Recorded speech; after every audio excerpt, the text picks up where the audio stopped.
Hello and welcome, all friends and devotees of yoga, meditation, and Buddhist studies.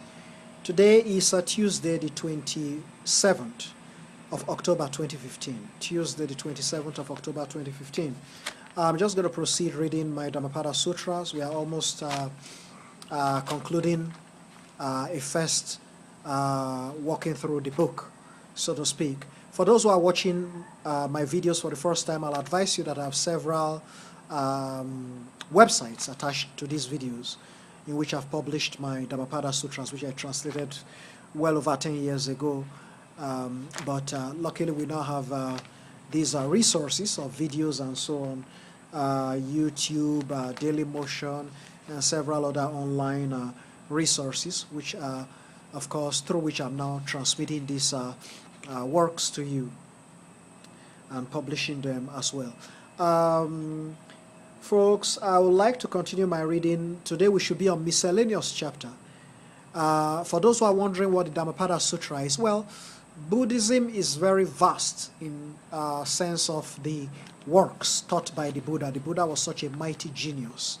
More than that, great teacher, genius, divine, deity, divinity, professor, whatever. He just has all these infinite titles. The Buddha is actually very, very, very, very vast. I consider him to be infinite light, light that has no end, or infinite wisdom, wisdom that has no end. So that's why the Dhammapada Sutra is particularly very valuable, because the Dhammapada Sutra, the works of the Buddha are very vast, as I say. They are just like the oceans, the Atlantic Ocean, the Pacific Ocean, the Indian Ocean, and so on. They are very large. So what was done here several thousands of years ago is that these works were summarized. All the teachings of the Buddha were summarized into what we call the Dhammapada. The Dhammapada is the wisdom of the Buddha in a nutshell. Once you go through the Dhammapada, there are 423 verses. Once you flip through them, you would have sort of had a rough idea of what the Buddha is talking about. This is what the Dhammapada Sutra is. It's a summary. It's a very concise summary of the work, the wisdom of the Buddha. So I'm going to continue. The chapter we are on now is chapter 21, which is miscellaneous. The miscellaneous chapter, it talks on all sorts of topics. That's why it's called miscellaneous. Verse 290, if a man observes that by giving up a little pleasure he shall achieve enormous joy, then, being sagely, he should give up the small pleasure in anticipation of achieving enormous joy.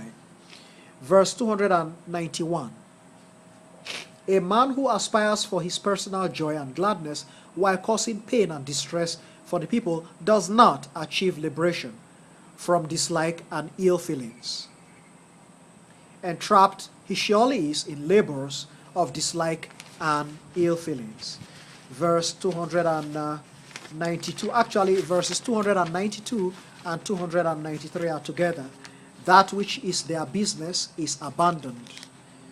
That which is not their business is accomplished.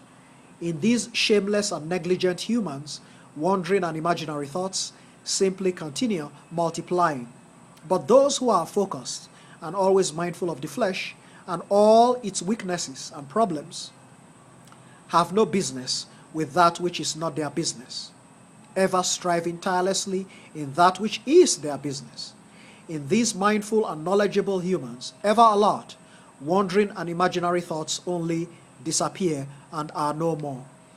Verse 294, having destroyed mother craving, father pride and arrogance, I am, and two soldier monarchs, while ruining the monarchy together with his people, the Brahmin proceeds rapidly on his path.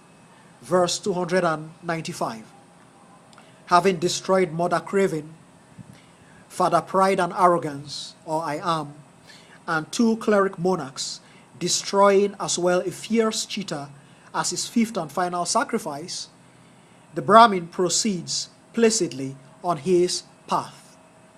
Verse 296, the followers of Gautama always have a great rousing, a great enlightenment. With memory and mindfulness, ever focused on the Buddha by day or by night. verse 297. The followers of Gautama always have a great rousing, a great enlightenment, with memory and mindfulness ever focused on the Dhamma, the law and the teachings, that is, by day or by night. Verse 298, the followers of Gautama always have a great rousing, a great enlightenment, with memory and mindfulness ever focused on the Sangha, that is, the community and the order, by day or by night. Verse 299, the followers of Gautama always have a great rousing, a great enlightenment, with memory and mindfulness ever focused on the flesh, physical or material, by day or by night. Verse 300, the followers of Gautama always have a great rousing, that is, a great enlightenment, with hearts ever joyful in serene conducts, or an impeccable, tranquil character. Verse 301, the followers of Gautama always have a great rousing, that is, a great enlightenment, with hearts ever joyful in the discipline of concentration. Verse 302, it is difficult to lead a life of abandonment, abandoning materialism, that is, and quite challenging to attain contentment therein. Yet it is equally challenging to dwell in depraved homes, with depraved kindred, and quite distressful dwelling with humans of very different background and character. A man is always caught in the bondage of pain and distress, ever anxious and troubled. But let not your mind be always anxious and troubled. Let not your soul be caught in the bondage of pain and distress. Verse 303, a man filled with goodness and kindness, firm and full of confidence, affluent, distinguished, and well-known, it doesn't matter where he resides, he shall be revered. Verse 304, the virtuous are easily spotted, even at a very far distance, just like the summit of the great Himalayas. But the vicious are simply unacknowledged, precisely like spears and sharp weapons fired into darkness.